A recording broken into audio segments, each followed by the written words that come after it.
Muy buenos días de nuevo a todos y que el Señor en esta mañana nos bendiga a través de su santa palabra.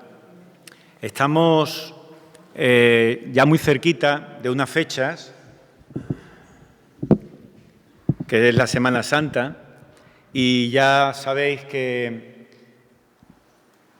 el coro de la Fraternidad de Pastores de Málaga, pues todos los años, en esta fecha, es una fecha que tenemos un encuentro importante, sobre todo porque en esta fecha celebramos juntos como iglesia de nuestra ciudad, en el Eduardo Con, celebramos el Domingo de Resurrección. Y entonces, pues el coro, pues siempre, desde que lo estamos celebrando prácticamente allí, estamos participando, llevando la alabanza, llevando la adoración. Y hay una responsabilidad importante de poder ministrar a través de la alabanza y de la adoración. Y esto requiere que, sobre todo, los que somos más duros de oído, como el caso mío, y que estamos, sin embargo, dentro del coro, pues tenemos que ensayar muchísimo y echarle mucha hora de dedicación para que cuando llegue el día, pues al menos nuestras voces pasen más bien desapercibidas. Hay un cántico que lo conocemos todos, o gran parte, es un cántico que es una maravilla, y en esta mañana a mí me gustaría de que pudiera leeros la letra, no cantaros, porque no estoy con voz suficiente como para poder cantar, ni mucho menos, y menos un solo, pero sí leeros la letra de esta canción que habla acerca, se titula Vivo está. Seguro que lo conocéis, y cuando empiece a leeros la letra seguro que os va a venir a vuestra mente este cántico. Dice este cántico: Aleluya, Cristo vivo está, triunfó sobre la muerte, al sepulcro él venció, vivirá por siempre, vivo está, es el alfa y la omega, el principio y el fin. El pecado ha derrotado para darnos libertad. El Cordero ha vencido, vivo está. Es el autor y consumador de la fe y es la roca eterna donde nos fundamos hoy. Y Él venció a la muerte, al sepulcro derrotó. Aleluya, aleluya. Maravilloso, consolador es Él. Nuestro eterno Padre es el príncipe de paz. Jesucristo ha vencido. Vivo está, vivo está.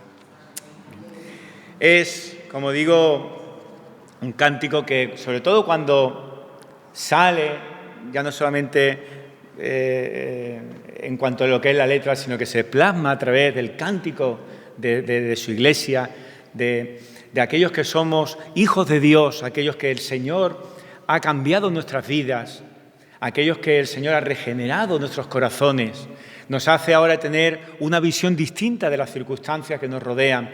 La verdad, y formamos parte del pueblo de Dios, la verdad que es una maravilla de poder estar juntos y tener cánticos, ¿no?, que vengan a expresar lo que el autor de esta canción así lo hace.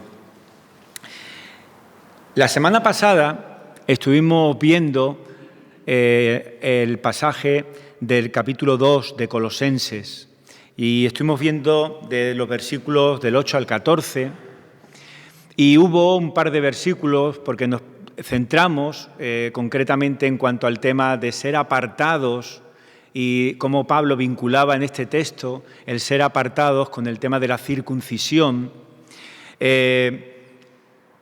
Faltó algún que otro versículo importante dentro de lo que era esta visión de poder compartirlo con vosotros y me gustaría que hoy pudiéramos verlo. Voy a leer de nuevo el pasaje. Dice así Colosenses 2, desde el versículo 8. Mirad que nadie os engañe por medio de filosofías y huecas sutilezas, según las tradiciones de los hombres, conforme a los rudimentos del mundo y no según Cristo. Porque en Él habita corporalmente toda la plenitud de la deidad, y vosotros estáis completos en Él, que es la cabeza de todo principado y potestad. En Él también fuisteis circuncidados con circuncisión no hecha a mano, al echar de vosotros el cuerpo pecaminoso carnal en la circuncisión de Cristo, sepultados con Él en el bautismo, en el cual fuisteis también resucitados con Él, mediante la fe en el poder de Dios que le levantó de los muertos. Y a vosotros, estando muertos en pecados y en la incircuncisión de vuestra carne, os dio vida juntamente con Él, perdonándoos todos los pecados, anulando el acta de los decretos que había contra nosotros, que nos era contraria, quitándola de en medio y clavándola en la cruz. La verdadera sanidad es ser hechos santos. Isaías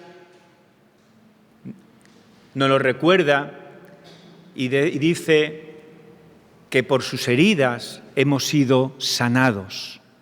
La sanidad apunta a una realidad aún mayor, a aquello que es solamente físico, a aquello que solamente era terapéutico, como veíamos la semana pasada. La sanidad es una imagen bíblica de la salvación.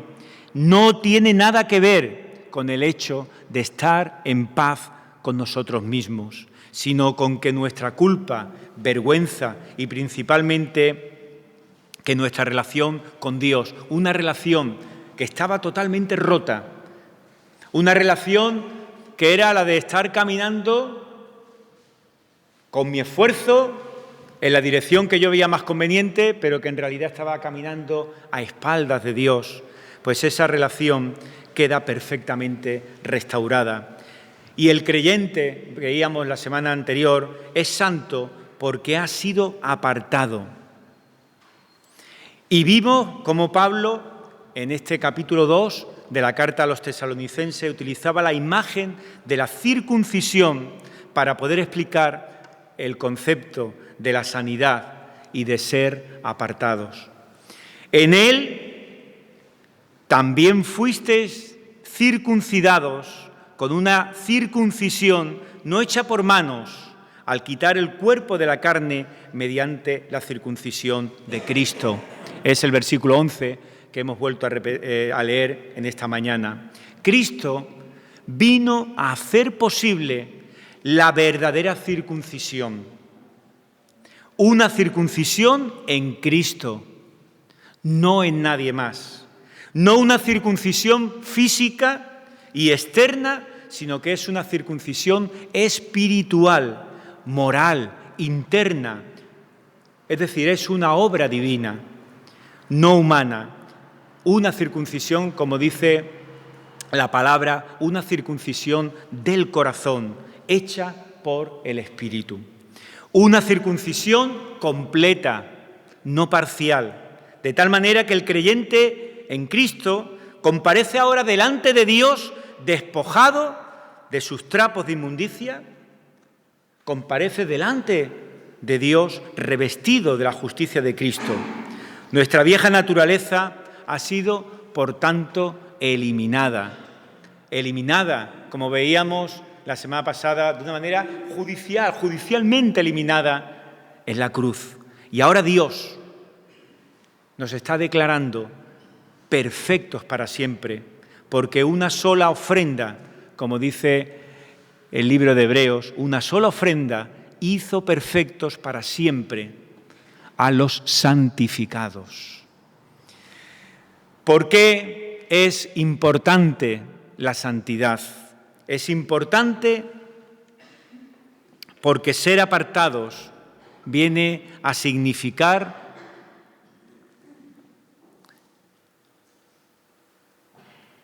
que tenemos un nuevo amo.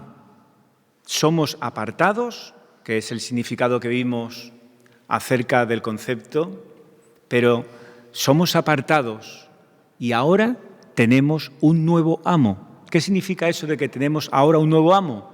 Pues viene a significar de que teníamos antes otro amo. Y que ahora, por la obra, como digo, por la obra del Señor, dejamos ese antiguo amo y las consecuencias que traía el estar sirviendo a un determinado amo para poder tener en nuestras vidas un nuevo amo y estar centrados en Él. Significa ser apartados para un nuevo amo. Y esta es una enseñanza que la vemos con mucha claridad. No la vamos a leer porque la hemos leído, de hecho, antes de comenzar la cena, he leído el pasaje. La vemos muy claramente en el pasaje de Romanos 6. Os invito a que en casa podáis leer el pasaje de Romanos 6, que habla acerca también de esta enseñanza, donde el apóstol empieza señalando, ¿a qué? Empieza señalando a nuestro bautismo. Somos sepultados juntamente con Cristo por el bautismo y resucitados con Él de los muertos. Es lo que nos dice el versículo 5.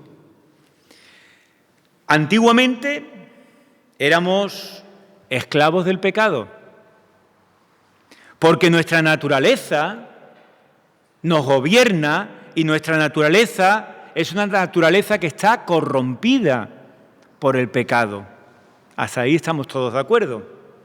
Por tanto, ¿quién era nuestro amo? Nuestro amo era el pecado. Pero ahora nuestra antigua naturaleza, dice la palabra, que está muerta. Dios nos dio una nueva vida en Cristo. Una vida que ha sido comprada a un alto precio. Y eso significa que ahora tenemos un nuevo amo y que nuestras vidas siguen el modelo que éste ha establecido. La sanidad es importante porque viene a revelar quién es nuestro amo. Si no somos sanados, no tenemos claridad de quién es nuestro verdadero amo. La sanidad que trae Dios a nuestras vidas nos hace que veamos con claridad quién es nuestro amo. Y en el Evangelio, Jesús establece su señorío en cada una de nuestras vidas. ¿Quién es tu Señor? Es una buena pregunta para hacérnosla en esta mañana. ¿Quién es tu Señor? ¿En quién tú estás mostrando tu lealtad? Porque allí donde nosotros tenemos puesta nuestra lealtad, en definitiva, la tenemos puesta en aquel a quien le estamos sirviendo, no a nadie más. En quien tú muestras esa lealtad, estás indicando quién es tu auténtico Señor. Ninguno, dice el Evangelio de Mateo, que ninguno puede servir a dos señores. Ese pasaje lo conocemos todo, ¿verdad? Ninguno puede servir a dos señores porque o bien aborrece al uno y amará al otro, o estimará al uno y menospreciará al otro. Y decía el texto, el versículo al finalizar, no podéis servir a Dios y a las riquezas. Si eres creyente, tu lealtad a Cristo se mostrará con toda claridad, no en determinados momentos de tu vida, ni en determinados días de la semana, sino que si eres creyente, tu lealtad a Cristo debe ser mostrada con claridad en toda tu vida.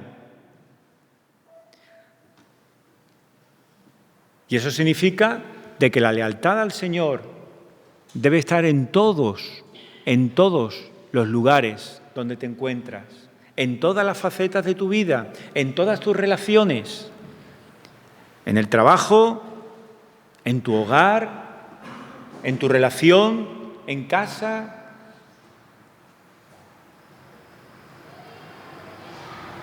Pero también se mostrará en cómo tratas a la Iglesia de Cristo. La lealtad hacia un nuevo amo no es un acto que se hace una sola vez y ya está, sino que es algo que es continuamente probado y renovado. Mirad cuando los militares están puestos en formación y aunque vayan por la calle, si se le cruza delante de alguien algún otro militar que sea de mayor rango que él, ¿qué ocurre? Se cuadran rápidamente y saludan, ¿no? Están demostrando y están casi en ese momento renovando incluso su propia lealtad, están reconociendo su lealtad. La lealtad hacia un nuevo amo no es un acto, como digo, que se haga solo una vez y ya está, sino que requiere continuidad y requiere también un acto de probada renovación. ¿Firmamos nuestra lealtad cuándo? Firmamos nuestra lealtad cuando nos bautizamos. Y Romanos 6, que por eso he dicho que también en casa lo leáis, dice que consideremos el significado de nuestro bautismo diariamente. Estamos muertos al pecado y vivos para Dios en Cristo. Con Cristo no solamente hemos muerto, con Cristo no solamente morimos, sino que también nos dice la palabra que resucitamos a una nueva vida potenciada por el Espíritu Santo. El bautismo simboliza no solo nuestra sepultura, sino también simboliza nuestra resurrección, la salida del sepulcro donde estamos enterrados porque estamos muertos, en el cual también habéis resucitado, dice la palabra, con Él. Es símbolo de muerte, pero también es símbolo de vida. Representa no solo el fin de nuestro viejo hombre, sino también el comienzo de nuestro nuevo hombre en Cristo. Por eso, cuando se bautizan, cuando nos bautizamos, el que se está bautizando no se le deja que esté debajo de las aguas y como está muerto ahí te queda, hasta que aguante tus pulmones. No, sino que sale de ellas para vivir lo sucesivo, una nueva vida, una vida santa y una vida nueva. Me gustaría leeros muy rápidamente 2-3 versículos que hablan acerca precisamente de esto, para que veáis que en la palabra, pues, esto que Pablo está hablando aquí en Colosenses, pues también se lo está diciendo solamente a la iglesia de Colosas porque reunieran unas características especiales, sino que también se lo dice, por ejemplo, a la iglesia de Galacia, y dice, por ejemplo, en Gálatas capítulo 2, dice: con Cristo estoy juntamente crucificado, y ya no vivo yo, mas vive Cristo en mí. Y lo que ahora vivo en la carne, lo vivo en la fe del Hijo de Dios, el cual me amó y se entregó a sí mismo por mí. También se lo dice a la iglesia de Corinto, y en la segunda carta, en el capítulo 5, dice también: de modo que si alguno está en Cristo, nueva criatura es. Las cosas viejas pasaron. He aquí, todas son hechas nuevas. Y aunque os estoy diciendo que leáis en casa Romanos 6, tengo que leer por lo menos un versículo de Romanos, también hablando acerca de esto, y en el versículo 4 dice: porque somos sepultados juntamente con Él para muerte por el bautismo, a fin de que como Cristo resucitó de los muertos por la gloria del Padre, así también nosotros andemos en vida nueva. Volvemos otra vez a tener delante el pasaje de Colosenses. La resurrección, que es nuestra, en virtud de nuestra identificación con Cristo, no se experimentará en plenitud hasta el día de la resurrección final. Como dice la palabra, hasta el día cuando Cristo venga. Pero dice Pablo, entramos ya en ella, en esta resurrección, por medio de la vida nueva que gozamos en el Espíritu. Es decir, en un sentido, resucitamos en el momento de nuestra conversión, cuando recibimos el don del Espíritu Santo. En otro sentido, se cumplirá en nosotros la resurrección de Cristo cuando Dios nos resucite, o en el caso de que a los creyentes que que estén todavía con vida, pues sean transformados.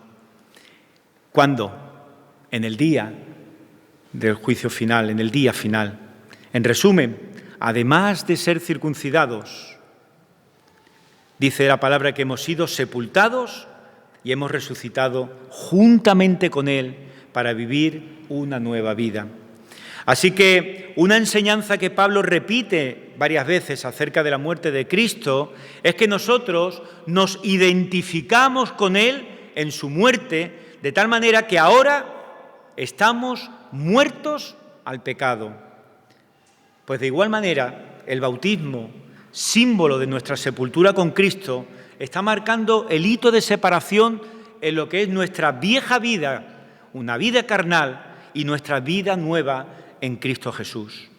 Declaramos públicamente que nuestra vieja vida ha acabado. Cuando estamos en el bautismo, estamos declarando que nuestra vieja vida ha acabado. Y ahora empezamos una nueva vida con nuevos valores, con nuevas aspiraciones, pero sobre todo, como decía antes, con lo que realmente necesitábamos, una nueva relación, una relación que habíamos perdido debido al pecado y que ahora podemos volver a tenerla de nuevo. Por el bautismo decimos adiós al dominio de las tinieblas, nos sometemos gozosamente al gobierno del Hijo amado de Dios, porque al estar en Cristo estamos muertos al pecado. Así que nuestra resurrección con Cristo, dice Pablo, se produce en el bautismo, en el cual también habéis resucitado. Pero naturalmente el apóstol, como la semana pasada os estuve diciendo, cuando hablábamos acerca de la necesidad de ser circuncidado, que nuestro corazón sea circuncidado, pues imaginaros, si eso no es simbólico, ¿a dónde podríamos llegar? Está hablando de una manera simbólica Pablo en cuanto a la circuncisión de nuestro corazón.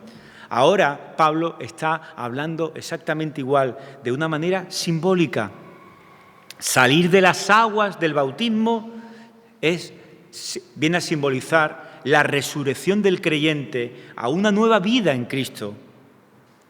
De esa manera Pablo, para que ninguno, ni los colosenses, ni nosotros tampoco ahora cuando leemos el texto, lo malinterpretemos, lo que acaba de decir, suponiendo que la sola inmersión en agua pueda producir automáticamente este efecto espiritual, añade Pablo entonces en el versículo que hemos leído, por la fe en la acción del poder de Dios que le resucitó de entre los muertos. Estas palabras en otras versiones vienen a decir por la fe de la actuación de Dios, también hace referencia a eso. Es decir, en el sentido natural que viene a tener la frase, es que la actuación de Dios es el objeto de la fe. No es su causa, sino que es el objeto de la fe. Y es por medio de la fe como entramos en los beneficios de la resurrección de Cristo. Así que el bautismo en sí no nos resucita ni nos concede una nueva vida, sino que nos la concede solo cuando el bautismo viene a ser una verdadera expresión de lo que hay en nuestro corazón. Solamente cuando es la verdadera expresión de nuestra fe en el poder de Dios para vivificar a los muertos, una fe fundada en la resurrección de Cristo mismo. Las Escrituras también hablan de la necesidad de creer en su resurrección. No solamente en su muerte, sino de creer en su resurrección. La fe es contada por justicia a los que creen en aquel que levantó de los muertos a Jesús, nuestro Señor. Y Romanos está llena precisamente de este mensaje que Pablo nos está dando aquí a la iglesia de Colosa. Hace hincapié en esto en el capítulo 4 y hace hincapié en el capítulo 10, hablando de esto mismo. Serán salvos los que confiesan con su boca a Jesús como su Señor, a los que crean en su corazón que Dios le resucitó de entre los muertos. La resurrección es, por lo tanto, algo tan importante que no es ni tan siquiera una opción, una enseñanza opcional o algo secundario, sino que la resurrección es la piedra de toque de la verdadera fe. Si verdaderamente creemos que resucitó, con ello afirmamos nuestra fe en el poder de Dios, en su plan para la salvación del ser humano, en la naturaleza divina de Jesucristo y en el Evangelio. Así que dudar de la realidad de la resurrección de Cristo es dudar, en definitiva, del poder de Dios. Si dudamos de la resurrección, estamos dudando del poder de Dios, un poder que nos da nueva vida, que nos vivifica, un poder que nos transforma, pues su resurrección viene a ser la garantía también de la nuestra. En cambio, creer en ella es crecer en nuestra comprensión de que la extraordinaria grandeza de su poder para con nosotros, los que creemos, es conforme a la eficacia, como dice el texto, de la fuerza de su poder, el cual obró en Cristo cuando le resucitó de entre los muertos. El poder de Dios es nuestra vida actual y su poder en la resurrección de Cristo son dos cosas que son inseparables, inseparables.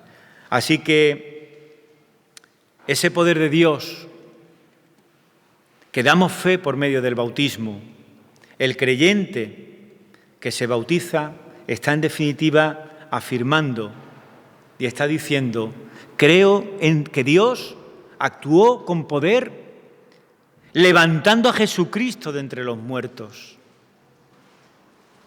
Creo que aquel mismo poder de Dios es el poder que ahora me concede y concede ahora, como digo, nueva vida en Él. Y mi firme convicción y esperanza es que en el día final, ese día que anhela ahora nuestros corazones, Dios también me resucitará y así estaré siempre con Él. Mi bautismo celebra simbólicamente mi resurrección con Cristo y por el poder divino que ora en mí salgo de este agua para vivir de aquí en adelante para la gloria de Dios. Ese es mi nuevo amo. Ahí estoy expresando públicamente en ese acto de que el amo que antes estaba sirviendo ha quedado totalmente apartado de mi vida. Ahora mi lealtad debe de estar puesta en Cristo Jesús.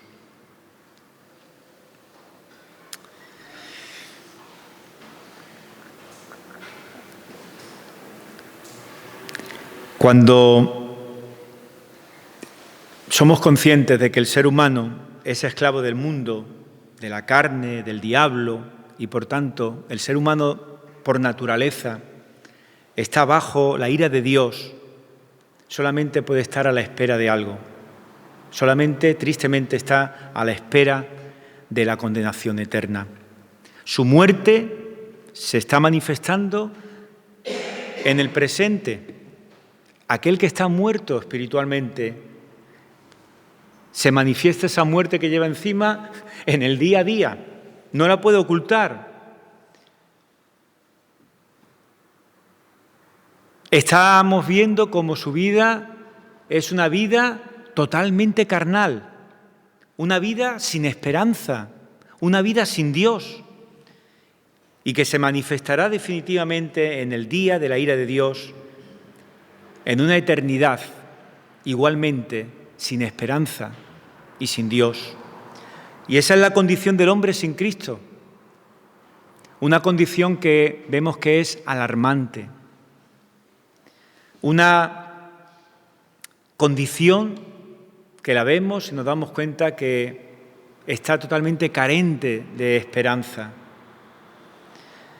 Ya está moral y espiritualmente muerto y va encaminado hacia la muerte eterna. Y Pablo añade una frase para enlazar el tema de la muerte y la resurrección con el tema anterior de la circuncisión. Mirar en el texto, en el capítulo 11, versículo 11, del capítulo 2, dice: «Estabais muertos en la incircuncisión de vuestra carne». La incircuncisión física de los gentiles, ¿qué era? Era el símbolo de su exclusión de las promesas de Dios. Y su incircuncisión espiritual venía a indicar de igual manera que estaban bajo condenación eterna. La única esperanza de vida, la única vida eterna y la única esperanza de tener esa vida eterna es ser circuncidado con la circuncisión verdadera, con la única circuncisión, con la circuncisión de Cristo. Y los incircuncisos de carne, es decir, los que no han conocido de que esa naturaleza pecaminosa el Señor nos la ha cambiado por la fe en Jesucristo, pues estas personas no disfrutan de la vida de Dios. Están, por lo tanto, separados de la fuente verdadera de vida, de esa fuente de vida abundante. Así que a los que estaban muertos, Dios os dio vida juntamente con Cristo. A los que estaban muertos, Dios les dio vida juntamente con Cristo. Y Pablo, cuando dice esto, es como si dijera: es asombroso, es increíble que esto ocurra. La nueva vida en Cristo ha sido concedida nada más ni nada menos que a vosotros. Muchos de los colosenses, como muchos de nosotros, procedían pues de las filas de personas que habían de alguna manera estado militando en diversas religiones, buscando por diversos lugares y habían estado hasta ese día prácticamente practicando pues distintas formas de vida que eran totalmente inmorales delante del Señor.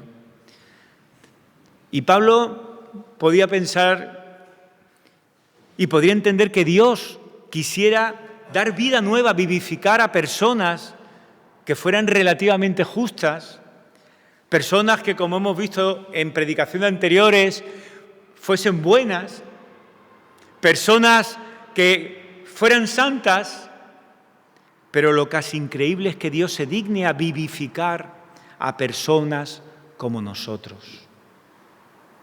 Y Pablo se maravilla, es maravillosa la obra de Dios, porque estando muertos, Dios nos ha dado vida juntamente con Cristo. Lo cierto es que el don de la nueva vida en el Espíritu es concedido no a los que en principio, no sé si acordáis de aquel pasaje que se encuentra en el Evangelio de Marcos, un pasaje donde habla acerca del que invita, tiene un gran banquete e invita. Pues lo cierto es que el don de la nueva vida en el Espíritu es concedido no precisamente a los que en un principio habían sido invitados. Y recordando aquel banquete de ese pasaje de Marcos, pues vemos que finalmente no se le ha concedido esa nueva vida a los que se le había invitado al principio, a los que aparentemente, entre comillas, podían tener derecho a ser los primeros en aquella mesa, sino que finalmente han sido a aquellos que son mendigos, a aquellos que son marginados, a aquellos que han sido delincuentes, es decir, a todos aquellos que han aceptado la invitación y han recibido el Evangelio y creen en el Señor Jesucristo. La nueva vida que Dios nos concede es tan inseparable de la resurrección de Cristo como nuestra justificación es también inseparable en su muerte, porque Él resucitó, los que estamos en Él recibimos nueva vida. Porque Él vive, nosotros vivimos. Si pues amas, temes a Dios, vas creciendo en tu conocimiento de Él, esperas el retorno del Señor Jesús con anhelo, si deseas ser completamente transformado a su imagen, sabes que Dios te acepta por hijo suyo, si te has vuelto sensible al pecado y cuando antes el pecado pues prácticamente te daba igual y ahora eres sensible y eres conocedor que estás en pecado, es del todo probable